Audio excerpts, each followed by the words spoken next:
the police. Open the door.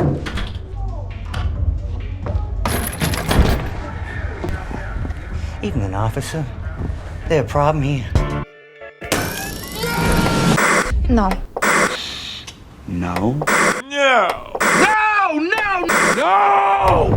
Oh, hi there. My name is Prostetnik Vogon Jeffs, and in this video I'm talking about the 2025 Netflix action thriller Havoc.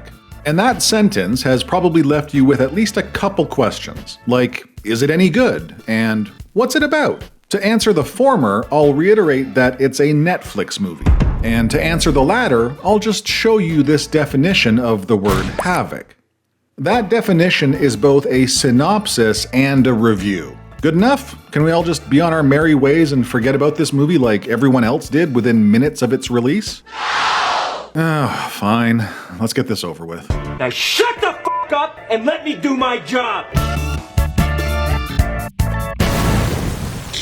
Havoc is written and directed by the Welsh director, screenwriter, editor, and action choreographer Gareth Evans. It stars Tom Hardy, Jessie May Lee, Justin Cornwell, Quellen Sepulveda, Luis Guzman, Yo Yan Yan, Timothy Oliphant, and Forrest Whitaker. It's the convoluted and uninspired story of... Now, you know what? Hold on. Before we get into this recap and review of Havoc, we need to discuss Gareth Evans' 2011 movie, The Raid.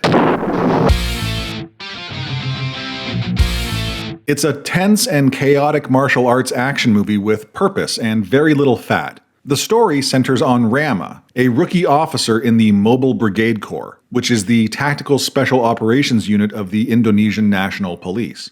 He joins a squad that intends on raiding an apartment block to take out Tama, a ruthless local crime lord. But Rama has an ulterior motive. He's searching for his missing brother, whom he suspects is part of the apartment block crime ring. The MBC successfully infiltrate the target apartment and proceed to stealthily subdue tenants and criminals as they ascend the building. But everything goes awry when a kid, one of Tama's lookouts, is killed, and another lookout sounds the alarm. The crime lord calls in backup, and the Special Operations Unit finds themselves being attacked from every angle. The situation gets worse when the team finds out their raid is unsanctioned, and no one is coming to help them. Backed into a corner, Rama's ingenuity helps the team initiate their escape, but one by one they are picked off by the building's occupants. The remaining special ops forces fight and hide, and eventually Rama comes face to face with his brother, Andy, one of Tama's right-hand men. Andy has betrayed the crime lord in order to help his brother, but refuses to leave his life of crime, and he and his brother part ways.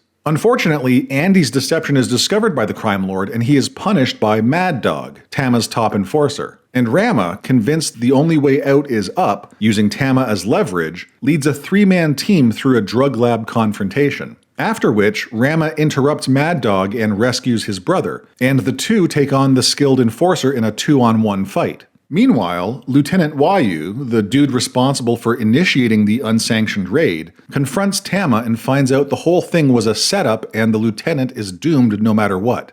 Wayu kills Tama in a fit of rage and desperately tries to off himself, without success. Andy then helps his brother and the surviving officers out of the building, once again refusing to leave his life of crime. So, why is the raid important to the discussion of Havoc?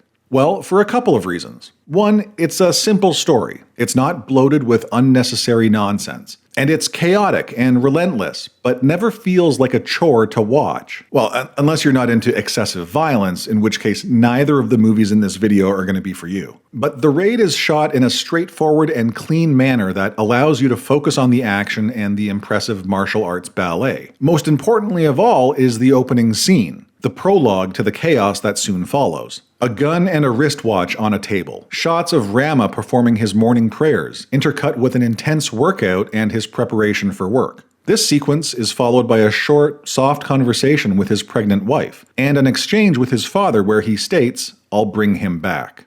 In just under 2.5 minutes, the stage is set. We know that Rama is a law enforcement agent. He has a child on the way, and we know that there is someone important to his father that he intends to bring home. But above all else, we know two very crucial things about Rama. He's disciplined and he's devoted. Absolutely beautiful character development that explains how Rama will be able to endure the coming onslaught. Okay, let's put a pin in the raid for now. We'll come back to it shortly. All right.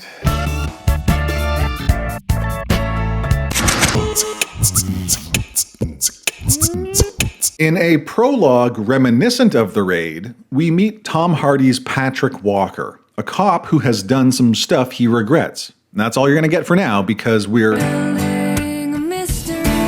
it's time for a high-speed police chase. A gang of neon mask-wearing criminals, so in other words, a group of 13-year-olds from the early 2020s, have stolen a truck full of coke-filled washing machines. They Axel Foley their way through the city before hitting the freeway, and in order to evade pursuit, the two criminals hanging out in the trailer throw a coke machine at one of the tailing cruisers. And it does the trick, stopping the police in their tracks and seriously injuring Officer Cortez. Back in the city, Patrick buys his daughter some crappy convenience store toys for Christmas because we need to establish that he's a shit father. Father of the Year. Oh, and we also get some incidental exposition about Forrest Whitaker's Lawrence Beaumont, a figure of some repute in the city, who is having some investigation against him dropped. I'm a part of the solution, not the problem. While Patrick talks to his estranged wife about Christmas and the fact that he's a dirty cop and she doesn't want his dirty money and blah blah blah blah blah, headstrong rookie cop Ellie tries to intervene in a domestic assault. But apparently that's not her job because she's a homicide cop, or who the hell knows. I'm a homicide cop, which makes you, by association, now a homicide cop too. You better arrest that asshole. He beat the shit out of me. This whole scene is a mess. Screw it. Let's go hang out with the washing machine crooks. So this is Mia, and she's in debt to Choi, the head of the local triad gang. She and her crew did the washing machine job to settle the debt. But as they deliver the goods, a group of masked men, in cahoots with this guy, Ching, assault the triad hideout. All right, now back to Patrick and Ellie and a car ride full of cliches. I used to the bed pretty bad to get pinned on someone like me. They're partners, but No, we're not partners.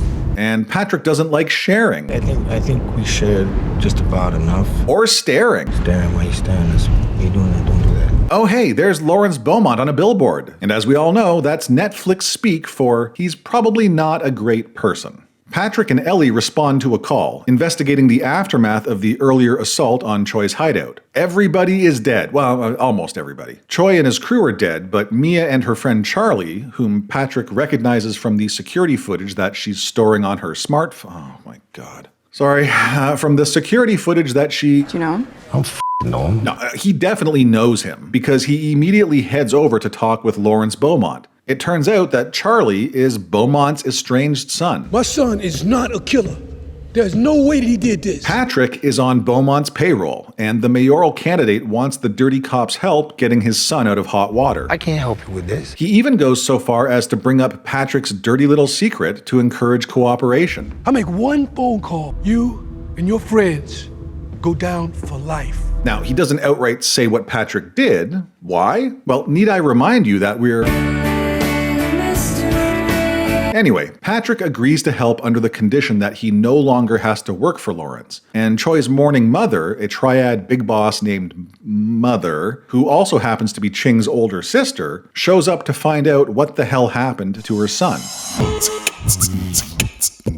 Worried that Lawrence's son Charlie might be responsible for the Triad massacre, Patrick interrogates the doorman who, despite being shot repeatedly, managed to survive and escape. The injured doorman confirms that it wasn't Charlie that shot the place up, but rather a crew of demons wearing hockey masks. No, wrong movie. Patrick then heads to the hospital to visit Officer Cortez, the guy who had the coke machine dropped into his lap. He reassures Cortez's wife and then flashes back to reveal the dirty little secret that, oh wait, hold on, we're doing this now? I thought we were... Well, it turns out that Patrick and Cortez were part of a corrupt crew of narcotics cops involved in a drug theft gone wrong. Patrick had unknowingly injured an undercover cop, and Vincent, played by Mr. Timothy I Can't Swing My Arms When I Walk Oliphant, finished him off. Man, I don't know if it's just this movie or if it's the preponderance of garbage being pushed out by the likes of Netflix and Amazon, but I am worn out. I can't talk about it anymore. It's giving me a headache. Trying to summarize this mess of a movie is frustrating as all hell. I'm going to give myself a bit of a break and point form the rest of Act 2 for all of our sakes. Don't worry, I'll address the important stuff in my conclusion, but let's get through this half-assed story first. Mia gets her father figure friend Luis Guzman to make her a new passport so she can get the hell out of Dodge. Patrick gets taken off the case and Ellie gets reassigned to another officer, but not before reluctantly giving Patrick information about Mia. She works at a scrapyard owned by a Raul Vasquez. Lawrence is abducted by the Triads in broad daylight. Patrick interrogates Luis Guzman to find out where Mia is hiding out. One of the other washing machine bandits rats out his friends to save his own life. Mia heads to the Medusa Club to pick up her new passport. Patrick confronts her at the club in an effort to find Charlie. Stiff-armed Oliphant and his team of corrupt cops also show up, with Mia outing him as the guy who killed Choi. That's him. That's who? That's the guy that killed Choi. Which doesn't make any f***ing sense because he and his goons were wearing hockey masks the whole— He was wearing a hockey mask until I shut it off. Oh, well, excuse me. Problem f***ing solved. And then the Triads show up and all hell breaks loose. Now, listen, I do my best not to harp on DEI stuff in movies. I've done it a few times when it's been too blatant not to mention, but generally speaking, I think critiquing a movie based on the technical side of things is far more effective. So I'm not going to bore or bother you with a long diatribe about the rampant Netflixian box checking going on in this movie. I could. It's an almost too perfect example, but I'm not going to do that. No, absolutely not. Instead, I'm going to address a little thing called misandry. If you're not familiar with the term, it's basically defined as the hatred of men. Like misogyny, the hatred of women, it's caustic and bitter, and when it seeps through every pore of your film, tends to alienate a large portion of your audience. Let's be clear, if you're making a movie that's meant to address these themes, then including misandrist or misogynist subtext, or even overt themes or characters, makes perfect sense. But if you're making an action movie that is meant to appeal to a predominantly gendered audience, in this case men, well, that's another issue entirely. Let's do a quick rundown. Protagonist cop? Irredeemable bad father, married to a moral woman. Cop's corrupt former teammates? All bad. Triad men? Drug addicted or jealous and weak. Politician? Corrupt and a bad father. The male thief who isn't actually a woman? Cowardly traitor. Noticing a theme yet? The men in this movie have zero redeeming qualities, except for Luis Guzman, who sacrifices himself to save Mia. But he's just the exception that proves the rule here. I mean, it's Luis Guzman. How are you going to do him dirty? Now let's look at the female characters. Triad crime boss, strong woman, strong mother. I would have done anything to keep my son safe. Her top henchman, super strong assassin. Police chief, strong woman. Protagonist's partner, strong, intelligent woman with no negative attributes. And then we get to Mia. Not only is she capable of driving a Mack truck, which, we can excuse because she's a thief and maybe she's learned how to boost trucks and drive trucks and all that kind of stuff. That's fine. It kind of fits within the scope of what she does. But when the Medusa Club fight breaks out, it's revealed that she's also exceptionally capable as a hand-to-hand fighter. You f***ing serious? This is why I pointed out Rama's prologue in The Raid. From a story standpoint, if you had just introduced a character and had them be a master of martial arts out of nowhere, it would be a hard pill to swallow. But Gareth Evans did a great job of establishing that Rama was a dedicated and skilled fighter before any of the action took place. And here, you could at least excuse Patrick to a certain extent because of his professional background. He's a cop. He's probably had hand-to-hand combat training. It's not well established, but there's a thread you could follow to logically connect the dots. Now do the same with Mia. Except no, you can't, because this movie is f***ing stupid. It makes virtually every female character incomprehensibly awesome or good, as if they were injected with some kind of a Mary Sue juice. What's that supposed to mean? Yeah, cockman oppressor. And makes every male character reprehensibly weak or bad. Is it really too much to ask to get movies that are neither overtly anti-woman or anti-man? Is that possible, Netflix? You f***ing goofs? I'll give you 2 guesses. And the whole thing is nauseating, not because of the aforementioned identity politics stuff, but because of the editing and the camera work. Ugh, absolutely horrendous stuff. Okay, hold on to that thought. I've gone on quite a tangent here. We'll come back to it after we finish the synopsis. Where were we? All right, okay. After a chaotic brawl turns into an ultra-chaotic gunfight, Patrick and Mia and Charlie escape. And Patrick immediately calls Ellie to warn her about Static Arms Oliphant and his crew of corrupt cops. He asks for her help and wants her to check in on Cortez at the hospital. Unfortunately, she gets there too late. Ching shoots Cortez and his grieving wife because he's tying up loose ends? What? Ellie pursues the traitorous Ching and captures him. She then pops round to Patrick's wife's house and finds out her ex-partner is probably holed up at his other house down by the lake, which is exactly where he is, calling Lawrence to tell him he has Charlie. But Choi's mother intercepts the call. Uh-oh. And on her way to Patrick's house, Ellie manages to find time to set up Paralyzed Arms Oliphant because oh, who f***ing cares? The Triads show up and shoot so many bullets into Patrick's house that only the strongest plot armors could protect the three main characters inside. A headache-inducing fight scene that sees Patrick beat the shit out of dozens of men, only to be taken down by a woman half his size. You pretend to be a feminist, but you don't like strong women.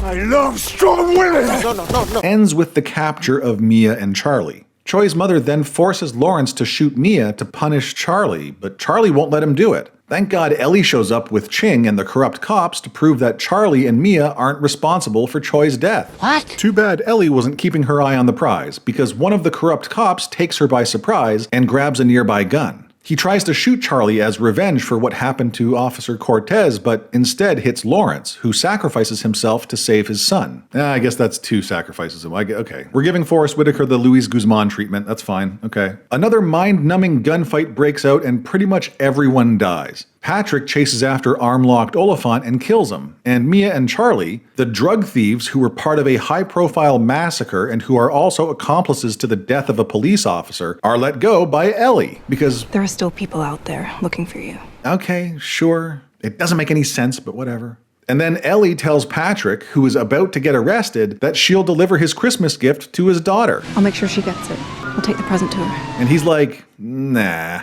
The end.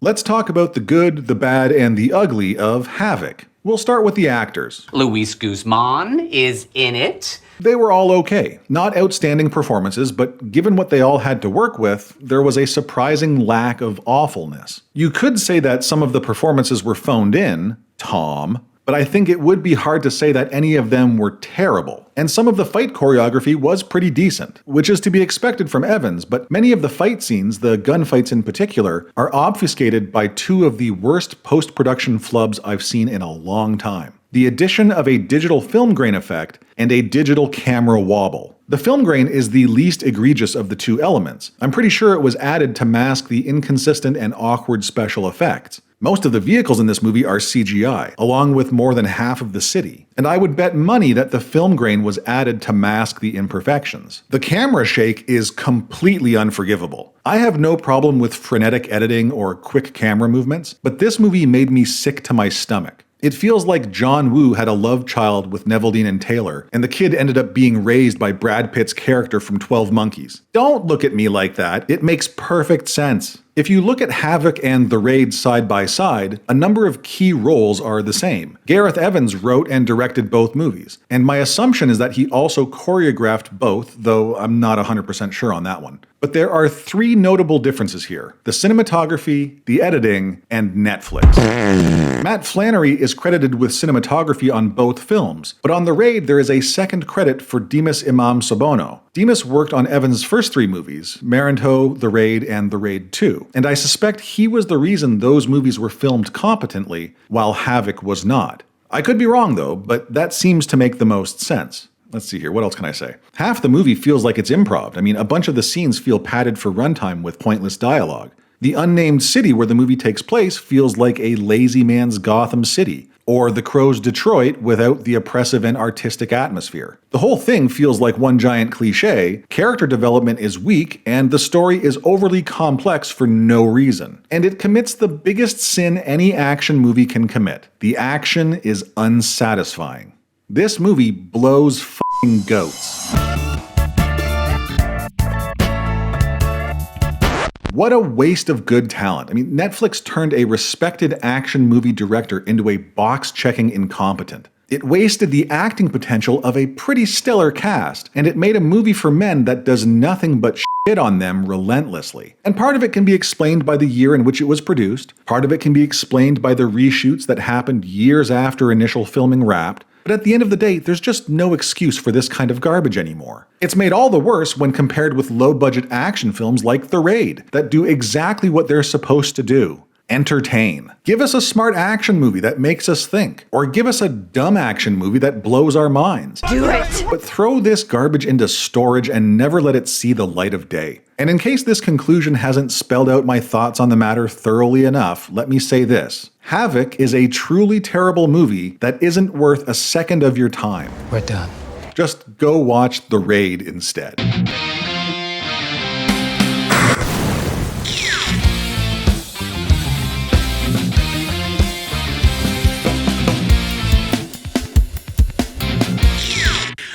Anyway.